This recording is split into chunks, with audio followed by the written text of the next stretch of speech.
Extreme Collectibles here, very excited with a piece that I am almost speechless for, which almost never happens. First of all, it's a little cold. That's what she said. And I got this piece a little under 2 weeks ago, but it was as I was leaving the country. So he had to sit in some boxes just waiting for me. So let's dive in because there is so much to go over on this piece. And this may be the best licensed piece I've ever seen. Let's find out.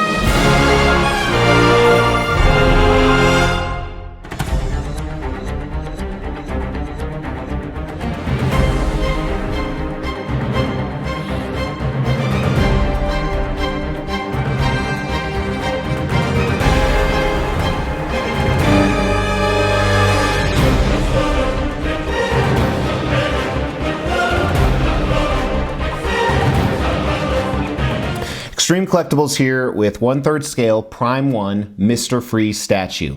This is the exclusive version. It is a ES of 350 pieces, and then there's a collector's edition, and I don't recall the ES on that. Somebody please let me know. And electronics aren't working right now because it's so cold. So he cost right around $1,400 or $1,500, which when I first saw the purchase price, I was like, that is ridiculous. And today I understand why. I actually purchased the collector's edition because he was sold out. And then this guy, if you've watched some of my other videos, he became available the day my other collector's edition was shipped. So I went ahead and purchased him, and he lasted for like an hour, so I'm glad I did. And then I called Sideshow and I said, hey, what can you do for me? They said, you know what, we'll think about it. And then they called me back a day later and they said, we're gonna take care of you.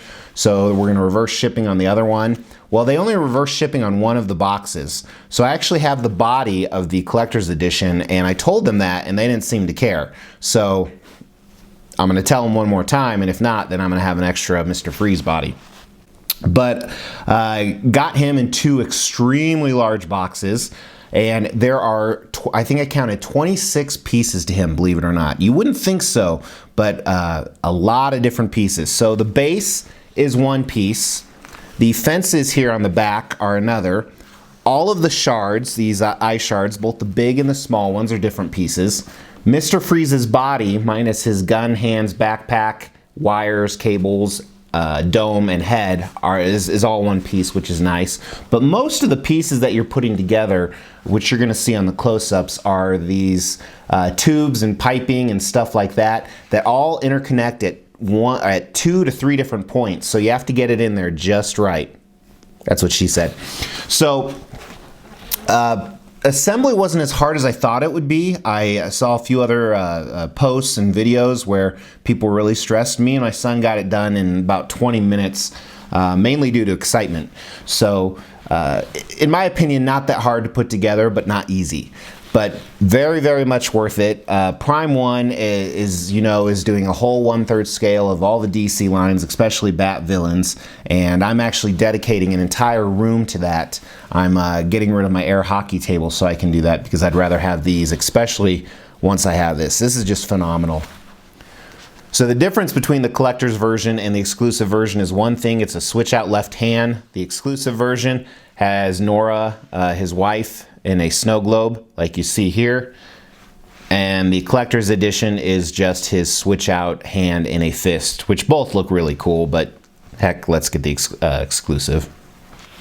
So size on him, I measured right away. I want to say the depth is about 30, the height is 35, and then the width is about 21. So he commands a lot of real estate, so just be prepared for that. I actually think more than Killer Croc. It's not as much as Doomsday, but it's getting there.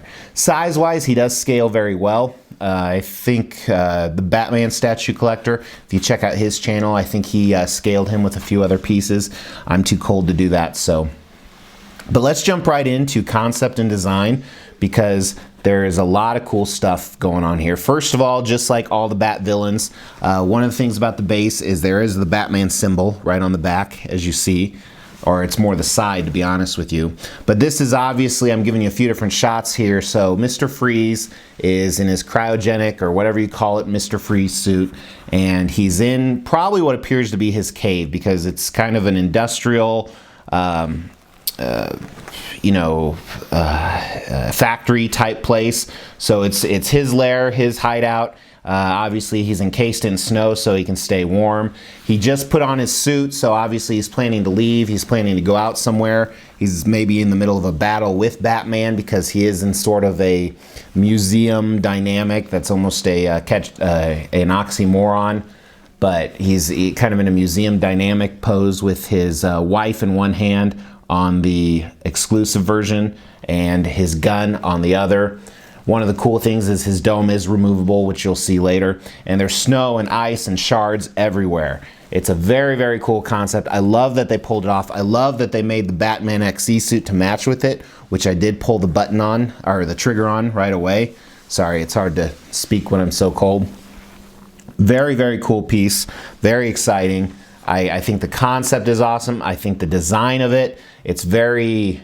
I understand why there's so many delays. There's a lot of intricacies, not only with, as I stated in the background info, putting it together, but so many different pieces, and it looks fantastic. It really, really looks good. Paint and sculpt, this is where it really blows it out of the water, or the ice, I should say. And I'm gonna go into this kind of jumping all over because he's so big. That's what she said. And there's so many different frozen aspects of it. It's really complicated. So first, I want to start with the snow. I want to talk about the snow because it looks like real snow. It actually reminds me of the Aaron Ray Perez Clash of Powers, which I do have a review of the Wolverine part of that, so go check that out on my YouTube. But it looks like real snow. It's done really well. I like the placement of it. I like the texture. I like the... it's almost like a crystallization, sparkly glitter type effect, but it doesn't look cheap. And I love where it's, you know, in different parts of the bottom. It's hanging off the fence. It's on the piping and tubing. Like the place is freezing over. So it's almost more like a frost than a snow, like you'd wake up to in the morning if you live somewhere where it's cold. And then moving into the ice shards, really, really cool. They're this clear type resin material with this blue hint inside of it, and I'm excited. I think the XE Batman suit has these on there as well. I got to recheck the picture, so it'll match really, really well. I think they went overboard on the size, but I love the way it looks. So I think it's worth the sacrifice of real estate, but it's really, really cool. The shards really, really make the piece. The rest of the piece is phenomenal too, but it's just a great addition. Then really quick talking about the base. So there's all these wires and tubes and grates and electronic controls and hoses all along the different sides. And the sculpt is really well done, and you can see beneath the snow a little bit in a few different places. There's some good detail and color. One of the things on the side where the Batman symbol is, there's actually some sculpted in wiring.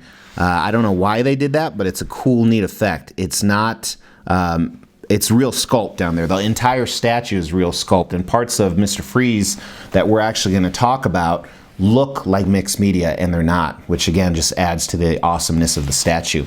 And then on the top of the base, he has another large tube that obviously generates the power for the cold for his base, no pun intended, for his hideout. On top of the base.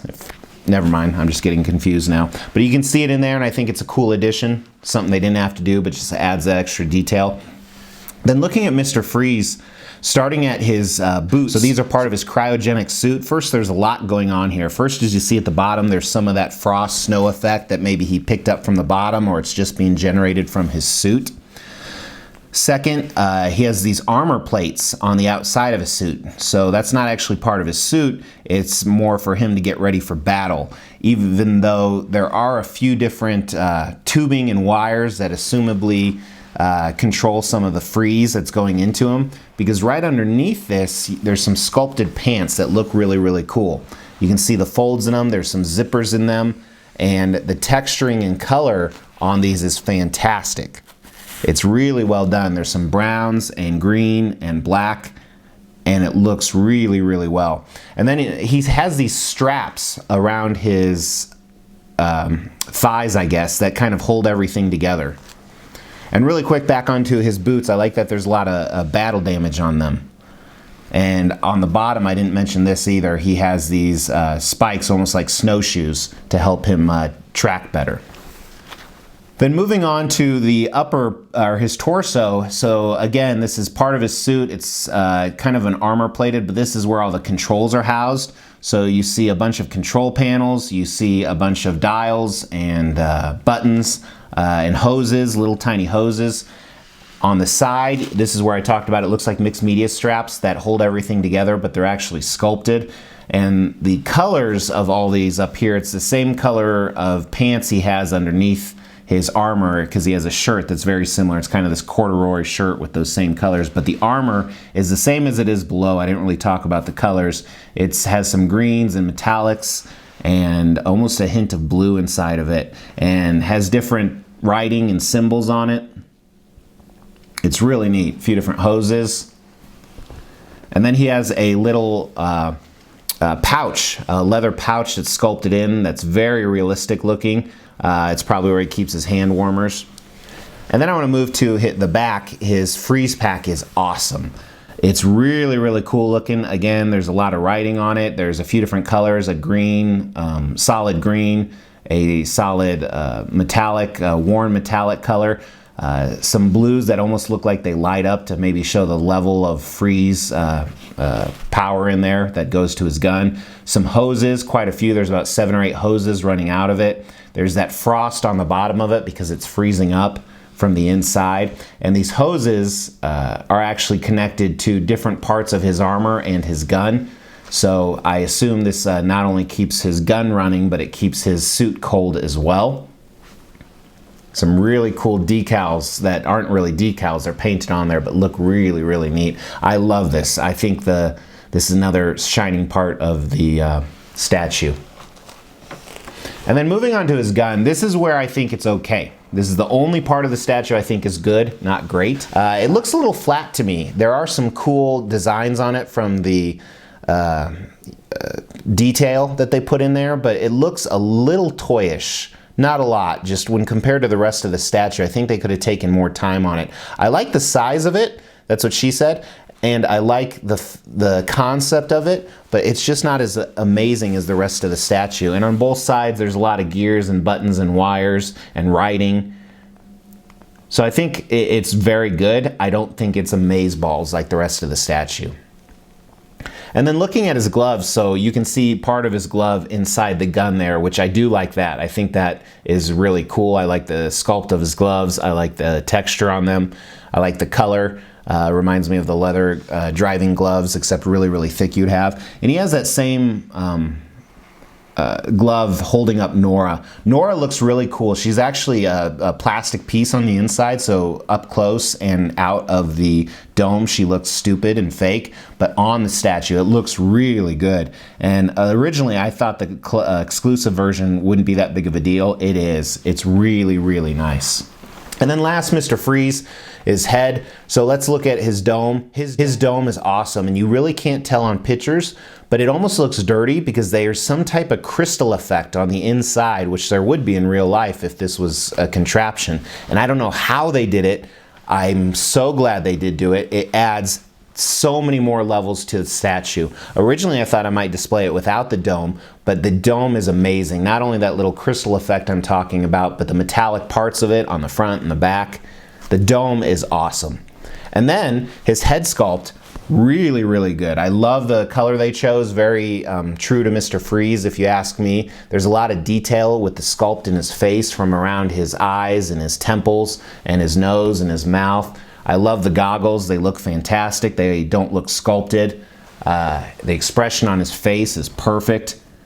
Really, really good job. So that's a quick summary because I could talk about this statue forever, but I am cold, so I need to get out of here. But right now, and it's not just because it's a new piece, as you guys know, I get quite a few new pieces, but I think this is the best licensed statue I've ever seen. I may be wrong. Well, actually, I'm not wrong because it's my opinion. So, in my opinion, this is probably the best licensed statue I've ever seen. If this is what Prime One is going to do with the rest of their pieces, I am in some big trouble because I'm going to just 1/3 scale. But really appreciate you guys watching. Let me know your thoughts on this. Let me know if you were able to nab one. Let me know if you have any of the other 1/3 prime pieces or you're gonna order some. Again, I love to see your guys' comments. I love to hear what you're getting. And please, please, please, if you have not subscribed, please subscribe and hit that bell so you know whenever I come on and you can watch and I can get all this money from YouTube. I'm really trying to save up. There's snow all over. I'm trying to save up for, wow, some of the snow comes off when you touch it with rough gloves. Just kind of a heads up on that. I need to save up for a tape measure. So I've been using a ruler for all these for the measurements, and it's just really hard. So I think if you guys all subscribe and hit that bell and watch, after about 2 months, I can buy one of those nice tape measures. Maybe I could get a laser one and put like cardboard at the top. I don't know. But really appreciate you watching, guys. And I'm going to film some more reviews when I get warmer. So later today. Take care.